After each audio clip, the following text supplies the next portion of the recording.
नमस्कार विद्यार्थी मित्रांनो, आपल्या सगळ्यांचं स्वागत आहे रॉकस्टार विराट पवार या आपल्या यूट्यूब चॅनलवर।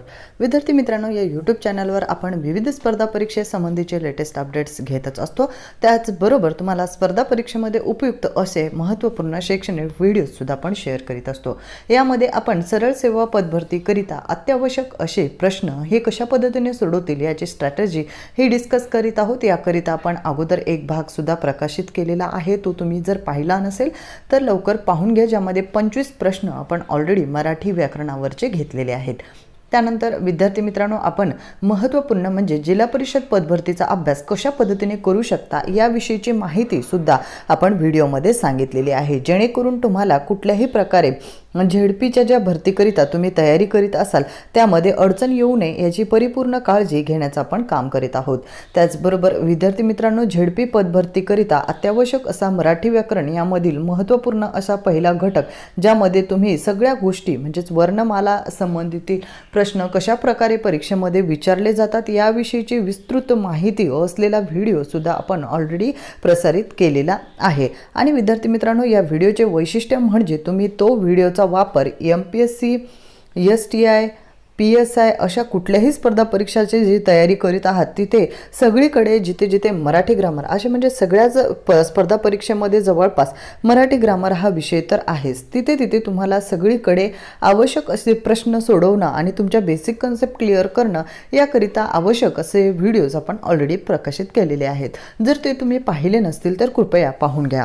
त्याचबरोबर विद्यार्थी मित्रांनो, आपण बरेचसे व्हॉट्सअप क्लासेस सुद्धा लॉन्च केलेले आहेत आणि ते सुद्धा इन द फ्लो आपण घेत आहोत, ज्यामध्ये तुम्हाला जर व्हॉट्सअप क्लासमध्ये आपल्या ॲडमिशन घ्यायचं असेल तर तुम्ही घेऊ शकता। ज्यामध्ये आपण महत्त्वपूर्ण व्हॉट्सअप क्लास म्हणजेच सेट एक्झाम प्रिपरेशन संबंधीचा व्हॉट्सअप क्लास ऑलरेडी चालू केलेला आहे, ज्यामध्ये पेपर फर्स्टची तयारी ही जोमाने करून घेतली जात आहे।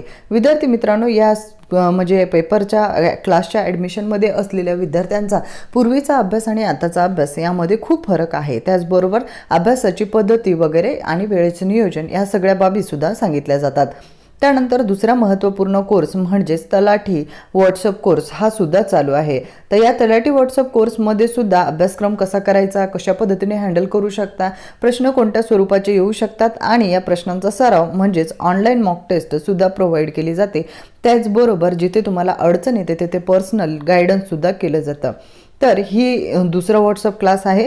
त्यानंतर आपला तिसरा व्हॉट्सअप क्लास जो सध्या चालू आहे, रनिंग आहे, म्हणजे लॉन्च होणार आहे 15 एप्रिल रोजीचा, तो म्हणजे महिलांसाठीचा स्पेशल असलेला पर्यवेक्षिका, जो महिला अंगणवाडी पर्यवेक्षिका ह्या जिल्हा परिषद पदभरतीमध्ये भरती करण्यात जाणार आहे त्याकरिता असलेला हा कोर्स आहे। तर ह्या अशा प्रकारचे 3 व्हॉट्सअप क्लास सध्या चालूच आहेत व्हॉट्सअप क्लासेस। यामध्ये तुम्हाला जर ॲडमिशन घ्यायचं असेल तर तुम्ही खाली कमेंट करू शकता। आपण जास्त वेळ न घालवता डायरेक्टली आपल्या प्रश्नांच्या सरावाकडे वळूया, म्हणजे तुम्हाला या प्रश्नांचा सराव कशा पद्धतीने करता येईल याविषयीची माहिती मिळेल आणि तुम्ही अभ्यास करताना योग्य पद्धतीने अभ्यास करीत आहात का याचं सुद्धा मूल्यमापन करण्याकरिता उपयुक्त अशी मदत होईल। पहा विद्यार्थी मित्रांनो, तुम्हाला पहिला प्रश्न आहे, पुढीलपैकी कोणता शब्द पृथ्वी या शब्दात समानार्थी नाही? त्यानंतर ऑप्शन आहे अवनी, क्षमा, दारा, वसुंधरा। तर आता असे प्रश्न सोडवताना तुम्हाला थोडा वेळ घेऊन आपल्याला तो प्रश्न सुटतो का हे पाहायला पाहिजे, म्हणजे जोपर्यंत तुम्ही स्वतःहून पाहणार नाही तोपर्यंत तुम्हाला हे प्रश्न योग्य पद्धतीने सोडवण्याची स्ट्रॅटर्जी ही कळणार नाही। म्हणजेच आपला प्रश्न योग्य येतोय का चुकतोय हे पाहणं आणि रिव्हिजन करणं या सगळ्या गोष्टी सायमल्टेनियसली तुमच्या चालत राहतील। आता तुम्ही प्रश्न पाहिलाय, उत्तर सुद्धा मनामध्ये घेतलेलं असेल तर विद्यार्थी मित्रांनो, अशा प्रकारचे प्रश्न सोडवण्याकरिता तुम्हाला महत्त्वपूर्ण बाब म्हणजे समानार्थी विरुद्धार्थी शब्द हे माहीत असणं गरजेचं आहे। ठीक आहे, तर समानार्थी आणि विरुद्धार्थी शब्द हे माहिती करणं आणि त्यांची महत्त्वपूर्ण माहिती म्हणजे समानार्थी विरुद्धार्थी शब्द जर तुम्हाला माहीत असतील तर अशा स्वरूपाचे प्रश्न हे तुम्हाला विचारल्यानंतर ते करेक्टली सोडवता येतील। आणि त्यासंबंधी म्हणजे समानार्थी शब्दाची जोडी ओळखा, विरुद्धार्थी शब्दाची जोडी ओळखा किंवा गटात न बसणारी शब्दाची जोडी ओळखा, अशासारखे प्रश्न हे पडतात।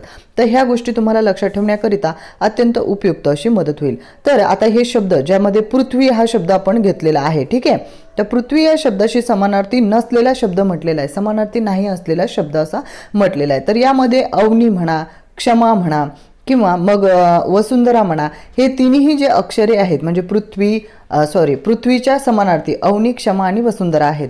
तर दारा हा शब्द याचा अर्थ बायको हा होतो. तर मग याचा अर्थ दारा हा शब्द याचा समानार्थी शब्द नाही आहे. त्यामुळे याचं उत्तर येईल ऑप्शन क्रमांक 3. ठीक आहे. तर आता आपण पुढच्या प्रश्नाकडे वळूया. पहा, प्रश्न क्रमांक 4 काय सांगतो. लढाऊ या धातुसाधिताची रचना पुढीलपैकी कोणता प्रत्यय जोडून झालेली आहे. बघा, लढाऊ या धातुसाधिताची रचना आपल्याला विचारलेली आहे आणि पुढीलपैकी कोणता प्रत्यय लावून म्हणजे प्रत्यय जोडून हा शब्द बनलेला आहे असं विचारलेला आहे. ऑप्शन ए सांगितलेला आहे उ योग्यतादर्शक, दुसरं म्हटलेलं आहे आऊ योग्यतादर्शक, तिसरा म्हटलेला आहे प्रत्यय जोडलेला नाही आणि चौथा ऑप्शन म्हणतो की शून्य प्रत्यय. पहा, आपल्याला धातू आणि धातुसाधितांना प्रत्यय लागून कोणते शब्द बनत आहेत याविषयीची माहिती असणं गरजेचं आहे, कारण असेच प्रश्न सोडवताना आपल्याला त्यासाठीची उपयुक्त अशी मदत होत असते. ठीक आहे. तर आता आपल्याला लढाऊ हा शब्द जेव्हा आपण त्याची फोड करतो तेव्हा लढ अधिक आऊ अशी त्याची फोड होत असते. ठीक आहे. लढ अधिक आऊ अशी आपण त्याची फोड करतो. तर आता तुम्ही याचा उत्तर शोधू शकता नक्कीच. तर लढाऊ या शब्दाचं उत्तर काय होईल मग, की लढाऊ यामध्ये लढ अधिक आऊ आपण म्हटलेलं आहे. ठीक आहे. लढ अधिक आऊ, तर मग यामध्ये आऊ हा प्रत्यय लागत आहे. लढ आणि आऊ आपण म्हणत आहोत. ठीक आहे. तर लढ आणि आऊ म्हणजेच लढाऊ, तर यामध्ये आऊ हा प्रत्यय लागत आहे आणि यामध्ये ऑप्शन 2 मध्येच एवढं सांगितलेलं आहे की आऊ योग्यतादर्शक, म्हणून याचं उत्तर येईल ऑप्शन क्रमांक 2. तर अशा पद्धतीने स्ट्रॅटर्जी ठेवून आपल्याला प्रश्न हे सोडवण्याचा प्रयत्न करायचा आहे. त्यानंतर पुढचा प्रश्न पहा, प्रश्न क्रमांक 3. दिलेल्या शब्दाचा ध्वनार्थ ओळखा. ठीक आहे. आणि शब्द दिलाय थड. ऑप्शन दिलेत गार, किनारा, आघात आणि गर्दी. आता विद्यार्थी मित्रांनो, इथे जो दिलेला प्रश्न आहे म्हणजेच आपल्याला प्रश्न काय म्हटलेला आहे की दिलेल्या शब्दाचा ध्वनार्थ ओळखा. ध्वनार्थ म्हणजे त्याचा अर्थ काय होतो, म्हणजे वाचलेला अर्थ म्हणजे वाच्य अर्थ आणि ध्वनार्थ म्हणजे वाचून जो आपल्याला लक्षात घ्यायला पाहिजे तो अर्थ. ठीक आहे. तर थड याचा अर्थ काय होतो मग, तर थड याचा अर्थ गार होतो का किनारा होतो का आघात होतो. आता लक्ष करायचं आपल्याला असे प्रश्न सोडवताना व्यवस्थितरित्या. तर या शब्दाचा ध्वनार्थ हा किनारा हा होत असतो. ठीक आहे. तर किनारा हा होत असल्यामुळे याचं उत्तर येईल ऑप्शन क्रमांक याचा उत्तर येईल ऑप्शन क्रमांक 2 म्हणजेच किनारा. ठीक आहे. आणि बाकीचा जो थंड म्हटल्यानंतर गार येत असतं आणि आघात आणि गर्दी याचा ध्वनार्थ होत नाही. त्यानंतर पुढचा प्रश्न पहा, प्रश्न क्रमांक 4. पुढीलपैकी मराठी प्रत्यय लागून झालेली शब्दसाधिते कोणती ते ओळखा. आपल्याला मराठी प्रत्यय लागून झालेली शब्दसाधिते सांगायची आहेत. अर्थातच मराठी प्रत्यय आपल्याला सांगायचे आहेत. ऑप्शन दिलेले आहेत राघव, सौभद्र, कायिक, उत्कंठित, त्यानंतर नवीन, राजकीय, जडत्व, श्रीमान, त्यानंतर लौकिक, आनंदित, कुलीन, महत्त्व, त्यानंतर भरडा, मातकट, शेतकी, भोळसर. तर विद्यार्थी मित्रांनो, आपल्याला मराठी प्रत्यय लागून शब्दसाधिते सांगत असताना तुम्हाला वाचतानाच लक्षात येईल की भरडा, मातकट, शेतकी, भोळसर हे मराठी प्रत्यय लागलेले प्रत्यय आहेत, म्हणून याचं उत्तर येईल ऑप्शन क्रमांक 4. त्यानंतर आपण पुढचा प्रश्न घेऊया. पहा, प्रश्न क्रमांक 5 आहे. दिलेल्या पर्यायातील स्वरसंधी असणारा पर्याय निवडा. पहा, दिलेल्या पर्यायातील स्वरसंधी असणारा पर्याय आपल्याला निवडायचा आहे. स्वरसंधीचे ऑप्शन्स दिलेले आहेत आपल्याला. 1 वाक्पती, 2 सन्मती, 3 हे वरखाली झालेत ऑप्शन तरी तुम्ही समजून घ्या. वाक्पती, त्यानंतर सन्मती, त्यानंतर सदाचार आणि त्यानंतर गुरुपदेश. आता विद्यार्थी मित्रांनो, हा प्रश्न तुम्हाला सोडवण्याचा प्रयत्न करायचा आहे. तर असा प्रश्न सोडवताना तुम्ही काय कराल, म्हणजे हा प्रश्नामध्ये आपल्याला स्वरसंधी विचारलेली. ठीक आहे. तर स्वरसंधी विचारलेली आहे. संधी म्हणजे सांधणे. ठीक आहे. आणि आपल्याला संधीचा प्रकार ओळखायचा असतो. ते जेव्हा आपल्याला संधीचा प्रकार ओळखायला सांगितलेलं असतं तेव्हा आपल्याला दिलेल्या शब्दाची फोड ही करावी लागते, म्हणजे आपल्याला तो प्रकार कोणता आहे हे लक्षात येतं. मग वाक्पतीची फोड काय होईल, वाक अधिक पती. सगळ्या फोडी तुम्ही करायच्यात सोबत सोबत. सन्मतीचे काय होईल, सत अधिक मती. त्यानंतर सदाचारचं काय होईल, सत अधिक आचार. ठीक आहे. त्यानंतर पुढचं बघा, त्यानंतर पुढचं काय, गुरुपदेश. गुरुपदेशचं काय होईल, गुरु अधिक उपदेश. ठीक आहे, तर अशा प्रकारे हे ह्यांचे फोड होतात. आता तुम्ही याच्यातून लक्षात घ्या बरे की स्वर संधीचा पर्याय कोणता येऊ शकतो. तर अशा पद्धतीचा प्रश्न सोडवताना आपल्याला लक्षात येतं की स्वर संधी म्हणजे काय की स्वर समोर स्वर येऊन जोडून बनलेला शब्द याला आपण स्वर संधी असं म्हणत असतो. ठीक आहे, तर यामध्ये गुरु उ अधिक उपदेश, गुरु अधिक उपदेश, तर यामध्ये आपल्याला दोन्ही स्वर एकमेकासोबत येऊन स्वरांची सांधणी होते, म्हणून याला आपण स्वर संधी असं म्हणतो.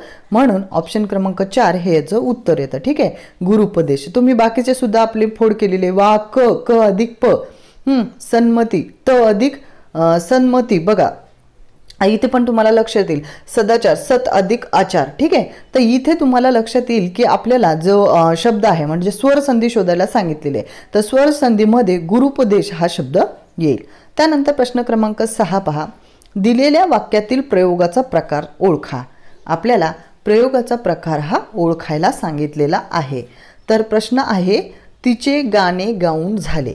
काय म्हटले, तिचे गाणे गाऊन झाले. आणि ऑप्शन दिलेत समापन कर्मणी, शक्य कर्मणी, नवीन कर्मणी आणि पुरुष कर्मणी. ठीक आहे, समापन कर्मणी, शक्य कर्मणी, नवीन कर्मणी आणि पुरुष कर्मणी. आता आपल्याला इथे प्रयोगाचा प्रकार ओळखायचा आहे. पहा विद्यार्थी मित्रांनो, इथे जी क्रिया आहे म्हणजेच गाण्याची क्रिया आहे ती कंप्लीट झालेली आहे म्हणजे पूर्ण झालेली आहे. ठीक आहे, तर अशा वेळेस जेव्हा आपल्याला दिलेली क्रिया ही पूर्ण झालेली आहे तेव्हा आपण त्याला समापन असं म्हणतो. ठीक आहे, समापन म्हणजे पूर्ण झालेली आहे, म्हणून याचं उत्तर जे येतं ते समापन कर्मणी येतं. ठीक आहे, आणि मग शक्य कर्मणी कधी येणार, तर शक्य कर्मणी जेव्हा एखादी क्रिया ही करविते, करविते, बसविते, उठवते असं म्हणतो ना आपण, शक्य होते ही क्रिया, त्याला शक्य कर्मणी असं तो वाक्य येईल. ठीक आहे, तर अशा प्रकारे तुम्हाला या गोष्टी लक्षात ठेवणं गरजेचं आहे, म्हणजे यावर आधारित प्रश्न हे योग्य पद्धतीने सोडवता येतील. तर आता आपण पुढचा प्रश्न घेऊया. पहा प्रश्न क्रमांक 7 घ्या. तू मला खूप मदत केलीस. या वाक्यातील प्रयोग ओळखा. तू मला खूप मदत केलेली आहेस. तर या वाक्यातील प्रयोग सांगायचा आहे. ऑप्शन 1 दिलंय कर्त कर्म संकर, दुसरं दिलंय कर्म भाव संकर, त्यानंतर तिसरा दिलाय कर्त भाव संकर आणि चौथा दिलाय कर्मणी. तर कर्तरी प्रयोग आणि कर्मणी प्रयोग याचा अभ्यास तुम्हाला डिटेलमध्ये करायचा आहे. ठीक आहे, अशा प्रकारचे प्रश्न सोडवण्याकरिता. आणि कर्तरी प्रयोग आणि कर्मणी प्रयोगमध्ये त्यांचे सब टाईप सुद्धा तुम्हाला अभ्यासणं गरजेचं आहे.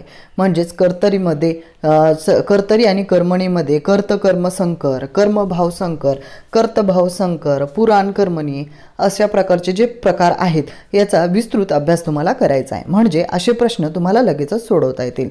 त्याचबरोबर कर्तरी आणि कर्मणी यामधला बेसिक फरक कळायला पाहिजे की ज्या वाक्यामध्ये कर्त्यानुसार हा क्रियापद हा बदलत असतो, ठीक आहे, तर त्याला कर्तरी म्हणतात, आणि ज्यामध्ये कर्मानुसार त्याला कर्मणी, आणि ज्यामध्ये कर्ता आणि कर्म या दोन्ही नुसार नाही त्याला आपण कोणता प्रयोग म्हणतो, त्याला म्हणतो भावे प्रयोग. आता ही बेसिक गोष्ट जरी तुम्ही लक्षात ठेवली तरी बरेचसे प्रश्न हे सॉल्व्ह होऊ शकतात. तर यामध्ये आपल्याला म्हटलेल्या प्रश्नाचं उत्तर काय येईल मग, तर यामध्ये आपल्या प्रश्नाचं उत्तर येईल तू मला खूप मदत केलीस या वाक्यातील प्रयोग हा कर्त कर्म संकर असा येईल. त्यानंतर पुढचा प्रश्न घ्या. प्रश्न क्रमांक 8 सोडवा. पुढीलपैकी लिंग वचनाप्रमाणे विकार होणारा शब्द कोणता. लिंग वचनाप्रमाणे विकार होणारा शब्द आपल्याला विचारलेला आहे. पहा सुंदर, कडू, रानटी, शहाणा. लिंग वचनाप्रमाणे विकार होणारा शब्द आपल्याला विचारत आहेत. तर लिंग वचनाप्रमाणे विकार होणं म्हणजे लिंग आणि वचनाप्रमाणे बदल होणारे शब्द याला आपण म्हणायचंय. लिंग वचनाप्रमाणे बदल होणारा शब्द म्हणजेच लिंग विकार. तर जेव्हा आपण हा शब्द घेतला समजा शहाणा, तर शहाणा, शहाणी, शहाणे असं होतं. ठीक आहे, तर मग हे लिंग आणि वचनाप्रमाणे बदलणारा शब्द आहे, त्यामुळे याचं उत्तर येईल ऑप्शन क्रमांक 4 म्हणजेच शहाणा असं आपल्याला उत्तर याच्यातच शोधायचं आहे. आणि तुम्हाला हा वर्ड मात्र लक्षात ठेवायचा आहे कोणता की महत्त्वपूर्ण, म्हणजे की लिंग वचनाप्रमाणे विकार होणे म्हणजे लिंग वचनाप्रमाणे बदल होणारा शब्द. हे तुम्ही कीवर्ड लक्षात ठेवायचा आहे, म्हणजे यावर आधारित पुढचा प्रश्न कोणताही सोडवताना अडचण येणार नाही. परिणामबोधक संयुक्त वाक्य बनवताना कोणत्या उभयनामी अवयवाचा वापर होतो. परिणामबोधक म्हटलेलं आहे, परिणाम दाखवणारा संयुक्त वाक्य. ठीक आहे, तर एखादी दोन वाक्य जोडून जेव्हा वाक्य बनवलं जातं हे तर माहिती तुम्हाला की वाक्याचे प्रकार कोणकोणते होतात. पहा विद्यार्थी मित्रांनो, आपल्याला वाक्याचे प्रकार माहीत असणं गरजेचं आहे. तर वाक्याचे प्रामुख्याने 3 प्रकार पडतात, म्हणजे वाक्य संश्लेषणावरून. तर ते कोणते? तर एक होतं केवल वाक्य, दुसरं होतं संयुक्त वाक्य आणि तिसरं होतं मिश्र वाक्य. ठीक आहे. तर यामधला बेसिक फरक आपल्याला लक्षात यायला हवं. केवल वाक्यामध्ये फक्त वाक्य असतं, कर्ता कर्म क्रियापद अशा स्वरूपाचा. संयुक्त वाक्यामध्ये आणि, मग आपण म्हणून, सबब, परंतु अशाच प्रकारचे वाक्य वापरत असतो. म्हणजे हा जोड शब्द म्हणू शकतो आपण, वापरत असतो उभयनामी अव्यय. आणि त्यानंतर मिश्र वाक्यामध्ये जर तर, ज्याला त्याला, जर पाऊस पडला तरच येईल, जर पास झालो तरच एक्झाम देईल अशा स्वरूपाचे, किंवा जरी पास नाही झालो तरी एक्झाम देणार हे. तर इथे आपण मिश्र वाक्य अशा स्वरूपाचे वाक्य घेत आहोत. तर हे आपल्याला कळायला हवं. ठीक आहे. तर आपल्याला इथं काय म्हटलेलं आहे, परिणामबोधक संयुक्त वाक्य बनवताना कोणत्या उभयनामी अवयवाचा वापर करतात. आपल्याला परिणाम दर्शवणारं जे शब्द आहेत ते शोधायचे आहेत. तर इथे ऑप्शन दिलेले आहेत, म्हणून, सबब, अथवा, किंवा, परी, पण, व आणि. तर नीट लक्ष दिल्यानंतर तुम्हाला लक्षात येईल ते म्हणजे की जेव्हा आपण अशा प्रकारच्या वाक्याचं म्हणजे संयुक्त वाक्य जोडतो तर यामध्ये आपण म्हणून, सबब यासारख्या शब्दांचा वापर करतो, या उभयनामी अवयवांचा वापर करतो, तेव्हा ते परिणाम दर्शवतात. तो आला म्हणून मी गेले अशा स्वरूपाचं. तुम्ही समजू शकता की या क्रियेमुळे आपण दुसरी क्रिया केलेली आहे, म्हणजेच त्याचा परिणाम तसा झालेला आहे. तो बिमार होता, सबब त्याला एक्झाम देता आली नाही वगैरे. तर अशा प्रकारे तुम्ही लक्षात घेऊ शकता. तर त्यानंतर आपण पुढचा प्रश्न घेऊया.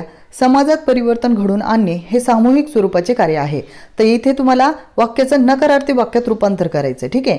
तर अशा स्वरूपाचे प्रश्न सोडवताना सुद्धा आपल्याला वाक्याचा, जसं आपण इंग्रजीमध्ये करतो अगदी, म्हणजेच जो दिलेला वाक्य आहे त्यामधील वाक्यातील अर्थ न बदलता आपल्याला पर्यायी वाक्यातील योग्य वाक्य हे शोधायचं असतं आणि ते नकारार्थी स्वरूपात करायचं. ठीक आहे. तर समाजात परिवर्तन घडवून आणणे हे सामूहिक स्वरूपाचे कार्य आहे. मग ऑप्शन पहा खालचे, समाजात परिवर्तन घडवून आणणे हे सामूहिक स्वरूपाचे कार्य नाही. दुसरं ऑप्शन आहे समाजात परिवर्तन घडवून आणणे हे वैयक्तिक स्वरूपाचे कार्य नाही. तिसरं ऑप्शन आहे समाजात परिवर्तन न घडवणे हे सामूहिक स्वरूपाचे कार्य आहे. आणि चौथं ऑप्शन आहे समाजात परिवर्तन घडवून न देणे हे सामूहिक स्वरूपाचे कार्य आहे. पहा विद्यार्थी मित्रांनो, आता तुम्हाला वाचताना असं वाटत असेल की सगळं सारखं आहे, परंतु सगळ्या वाक्यांचा अर्थ हा सारखा होत नाही. पहिलं आपलं मेन वाक्य पहा, समाजात परिवर्तन घडवून आणणे हे सामूहिक स्वरूपाचे कार्य आहे. म्हणजे समाजात जर आपल्याला परिवर्तन घडवून आणायचं असेल तर आपल्याला एका समूहाने कार्य करावं लागेल, एका वैयक्तिक व्यक्तीकडून ते कार्य होणार नाहीये. पहिलं मग जो पर्याय आहे नकारार्थी करायचा आपल्याला, परंतु वाक्याचा अर्थ सुद्धा बदलू द्यायचा नाहीये. समाजात परिवर्तन घडवून आणणे हे सामूहिक स्वरूपाचे कार्य नाही. तर हे काय झालं, सरळ आहेच नाही असं केलेलं आहे, त्यामुळे हे ऑप्शन तर कट होतं. त्यानंतर पुढचं पहा, समाजात परिवर्तन घडवून आणणे हे वैयक्तिक स्वरूपाचे कार्य नाही. पहा, वैयक्तिक स्वरूपाचे कार्य नाही म्हटलेलं आहे. ठीक आहे. तर सामूहिकचा विरोधार्थी शब्द वैयक्तिक, आणि वैयक्तिक स्वरूपाचे कार्य नाही म्हणजे नकारात्मक सुद्धा केलेला आहे. त्यानंतर पुढचा बघा पर्याय तरी सुद्धा जर तुम्हाला हवं असेल तर समाजात परिवर्तन न घडवणे म्हटलेलं डायरेक्ट सामूहिक स्वरूपाचे कार्य आहे. तर हे अगदी अर्थाच्या विरुद्ध अर्थ जातो जो आपल्याला दिलेला आहे. आणि समाजात परिवर्तन घडू न देणे हे सामूहिक स्वरूपाचे कार्य आहे. इथे सामूहिक स्वरूपाचे कार्य म्हटले पण परिवर्तन घडू न देणे म्हटलेलं आहे, म्हणजे वाक्याचा अर्थच सरळ बदलून जातो. त्यामुळे याचं उत्तर काय येईल मग आता, तर याचं उत्तर येईल समाजात परिवर्तन घडून न देणे हे म्हणजे ऑप्शन क्रमांक 2, समाजात परिवर्तन घडून आणणे हे वैयक्तिक स्वरूपाचे कार्य नाही, म्हणजे ते सामूहिक स्वरूपाचे कार्य आहे. तर यामध्ये सुद्धा बरेचसे विद्यार्थ्यांची अडचण राहील की दिलेल्या वेळेमध्ये म्हणजे तुम्ही जितका व्हिडिओ बनवलाय त्यापेक्षा प्रश्न हे कमी घेतलेत किंवा कमी प्रश्नांचं स्पष्टीकरण दिलंय, जास्त प्रश्न घ्यायला हवे होते. परंतु विद्यार्थी मित्रांनो, अत्यंत महत्त्वपूर्ण मुद्दा तुम्हाला सांगायचा आहे, म्हणजे जो प्रश्न तुम्ही सोडवताय त्या प्रश्नाचा आकलनात्मक जोपर्यंत तुम्ही अभ्यास करणार नाही तोपर्यंत स्पर्धा परीक्षेमध्ये ते प्रश्न कितीही तुम्ही हजारो जरी प्रश्न सोडवले तरी त्याचा उपयोग नाही. पहा, असं का म्हणते, कारण जे सध्या महापरीक्षा पोर्टलद्वारे प्रश्न हे विचारले जातात यामध्ये स्पेशली तुम्हाला प्रश्न हा सरळ विचारत नाही, थोडासा तरी फिरून विचारतात. आणि महत्त्वाचा मुद्दा म्हणजे विद्यार्थी जास्त पाठांतरावर भर देत बसतात. हे त्यावेळी यावरून मुद्दा क्लिअर होतो की प्रश्न उत्तर अशा स्वरूपात जर तुम्ही उत्तरे प्रश्न सोडवत असाल तर तुम्हाला यावेळेस उपयोग होऊन जाईल, यावेळेस म्हणजे जिल्हा परिषद पदभरतीमध्ये याचा वापर होऊन जाईल। परंतु जेव्हा तुम्ही नेक्स्ट टाइम असेच प्रश्न सोडवायला घेताल किंवा त्याच प्रश्नावर फिरून तुम्हाला प्रश्न विचारतील तेव्हा तुम्हाला एकदम त्या प्रश्नाचं उत्तर देता येणार नाही। त्यामुळे आपण मॅक्झिमम काळजी घेत आहोत तुमच्याकरिता की प्रश्न संख्या भरमसाठ घेण्यापेक्षा प्रश्न जो आपण सोडवतोय ते अगदी व्यवस्थित असं समजून घेणं आणि त्या प्रश्नांच्या आधारित पुढचे तुम्ही 10 जरी तुम्हाला अजून एक्स्ट्रा प्रश्न विचारले, या 10 प्रश्नावर 10 बनवून तरी ते सुटता येतील, म्हणजेच तुमचे 100 प्रश्न तुमच्या इथं तयारी होते। विद्यार्थी मित्रांनो, प्रश्न तयारी करणे म्हणजे नुसतंच प्रश्न वाचणं आणि उत्तर देणं अशा पद्धतीने जर तुम्ही सोडत असाल तर खूपच रॉंग स्ट्रॅटेजीने अभ्यास करीत आहात। तर प्रश्न आणि त्याची जे पर्यायी उत्तरे आहेत त्यापैकी 4 पर्यायी उत्तरे का आली नाहीत आणि त्या पर्यायी उत्तरावर तुम्हाला कोणता प्रश्न तयार होऊ शकतो या सगळ्याचा साकल्यपूर्वक अभ्यास करणारे विद्यार्थीच पोस्ट मिळवतात, ही गोष्ट लक्षात ठेवा। त्यामुळे तुमच्या अधिकाधिक विद्यार्थी मित्रांना हा व्हिडिओ शेअर करायला आणि तुमच्या अडचणी कमेंट बॉक्समध्ये नोंदवायला आणि या पुढील भाग मात्र बघायला विसरू नका, कारण त्या पुढील प्रश्न आपण नक्कीच पुढील भागामध्ये समाविष्ट करूया जेणेकरून तुम्हाला